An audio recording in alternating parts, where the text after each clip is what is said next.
Praise the Lord. லேவியராகமம் 4ஆம் அதிகாரம்.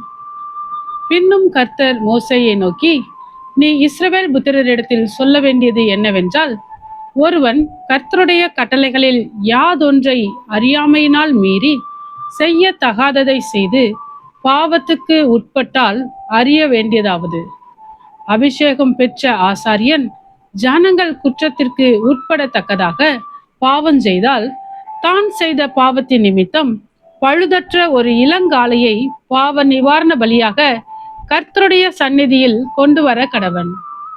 அவன் அந்த காளையை ஆசரிப்பு கூடார வாசலிலே கர்த்தருடைய சந்நிதியில் கொண்டு வந்து அதன் தலைமேல் தன் கையை வைத்து கர்த்தருடைய சந்நிதியில் அதை கொல்ல கடவன்.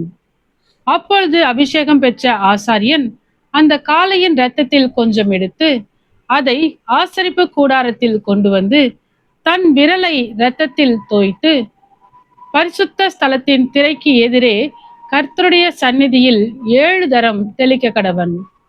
பின்பு ஆசாரியன் அந்த இரத்தத்தில் கொஞ்சம் எடுத்து ஆசரிப்பு கூடாரத்திலே கர்த்தருடைய சந்நிதியில் இருக்கும் சுகந்த தூபபீடத்து கொம்புகளின் மேல் பூசி காளையினுடைய மற்ற இரத்தம் முழுவதையும் ஆசரிப்பு கூடார வாசலுக்கு முன்பாக இருக்கிற தகன பலிபீடத்தின் அடியிலே ஊற்றிவிட்டு பாவ நிவாரண பலியான காளையின் எல்லா கொழுப்புமாகிய குடல்களை மூடிய கொழுப்பையும் அவைகள் மேல் இருக்கிற கொழுப்பு முழுவதையும்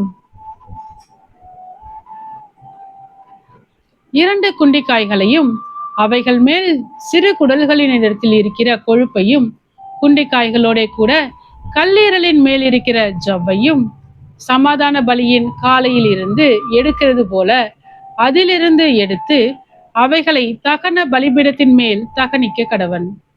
காளையின் தோலையும் அதன் மாம்சம் முழுவதையும் அதன் தலையையும் தொடைகளையும் அதன் குடல்களையும் அதன் சாணியையும் காளை முழுவதையும் பாளையத்துக்கு புறம்பே வாசல் கொட்டுகிற சுத்தமான இடத்திலே கொண்டு போய் கட்டைகளின் மேல் போட்டு அக்கினியாலே சுட்டெரிக்க கடவன்.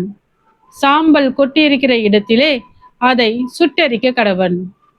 இஸ்ரவேல் சபையார் எல்லாரும் அறியாமையினால் பாவம் செய்து காரியம் தங்கள் கண்களுக்கு மறைவாய் இருக்கிறதினால் கர்த்தருடைய கட்டளைகளில் யாதொன்றை மீறி செய்யத்தகாததை செய்து பாவத்துக்குட்பட்டு குற்றவாளிகளானால், அவர்கள் செய்த பாவம் தெரிய வரும்போது சபையார் அந்த பாவத்தின் நிமித்தம் ஒரு இளங்காளையை ஆசரிப்பு கூடாரத்துக்கு முன்பாக பலியிட கொண்டு வர வேண்டும்.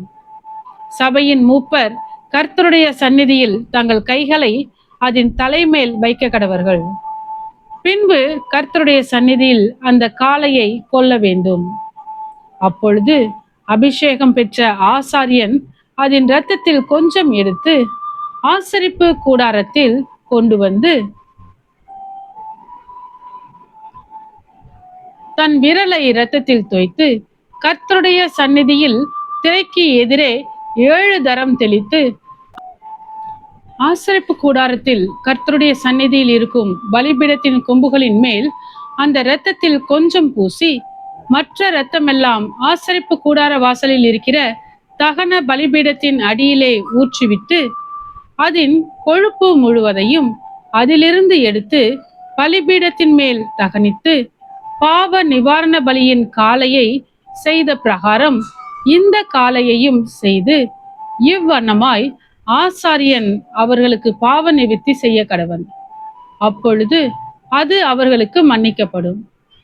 பின்பு காளையை பாளையத்துக்கு புறம்பே கொண்டு போய் முந்தின காளையை சுட்டரித்தது போல சுட்டரிக்க கடவன். இது சபைக்காக செய்யப்படும் பாவ நிவாரண பலி.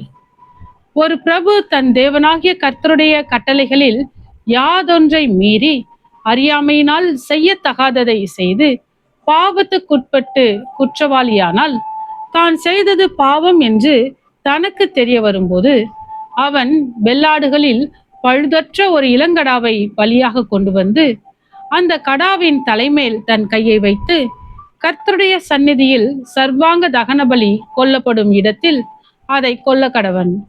இது பாவ நிவாரண பலி. அப்பொழுது ஆசாரியன் அதன் இரத்தத்தில் கொஞ்சம் தன் விரலால் எடுத்து தகன பலிபீடத்துக்கு கொம்புகளின் மேல் பூசி மற்ற இரத்தத்தை தகன பலிபீடத்தின் அடியிலே ஊற்றிவிட்டு அதன் கொழுப்பு முழுவதையும் சமாதான பலியின் கொழுப்பை போல பலிபீடத்தில் தகனித்து, இவ்வண்ணமாய் ஆசாரியன் அவன் செய்த பாவத்தை குறித்து அவனுக்காக பாவ நிவர்த்தி செய்ய கடவன். அப்பொழுது அது அவனுக்கு மன்னிக்கப்படும். சாதாரண ஜனங்களில் ஒருவன் அறியாமையினால் கர்த்தரின் கட்டளைகளில் யாதொன்றை மீறி செய்ய தகாததை செய்து பாவத்துக்குட்பட்டு குற்றவாளியானால், தான் செய்தது பாவம் என்று தனக்கு தெரிய வரும்போது அவன் தான் செய்த பாவத்தின் நிமித்தம் வெள்ளாடுகளில் பழுதற்ற ஒரு பெண் குட்டியை பலியாக கொண்டு வந்து பாவ நிவாரண பலியின் தலையின் மேல் தன் கையை வைத்து சர்வாங்க தகன பலியிடும் இடத்தில் அந்த பாவ நிவாரண பலியை கொல்ல கடவன். அப்பொழுது ஆசாரியன் அதன் இரத்தத்தில் கொஞ்சம் தன் விரலால் எடுத்து தகன பலிபீடத்து கொம்புகளின் மேல் பூசி மற்ற இரத்தமெல்லாம் பலிபீடத்தின் அடியிலே ஊற்றிவிட்டு சமாதான பலியில் இருந்து கொழுப்பை எடுப்பது போல அதன் கொழுப்பு முழுவதையும் எடுத்து ஆசாரியன் பலிபீடத்தின் மேல் கர்த்தருக்கு சுகந்த வாசனையாக தகனித்து இவ்வண்ணமாய் அவனுக்கு பாவ நிவர்த்தி செய்ய கடவன். அப்பொழுது அது அவனுக்கு மன்னிக்கப்படும். அவன் பாவ நிவாரண பலியாக ஒரு ஆட்டுக்குட்டியை கொண்டு வருவானாகில் பழுதற்ற பெண் குட்டியை கொண்டு வந்து அந்த பாவ நிவாரண பலியின் தலைமேல் தன் கையை வைத்து சர்வாங்க தகன பலி கொல்லப்படும் இடத்தில் அதை பாவ நிவாரண பலியாக கொல்ல கடவன்.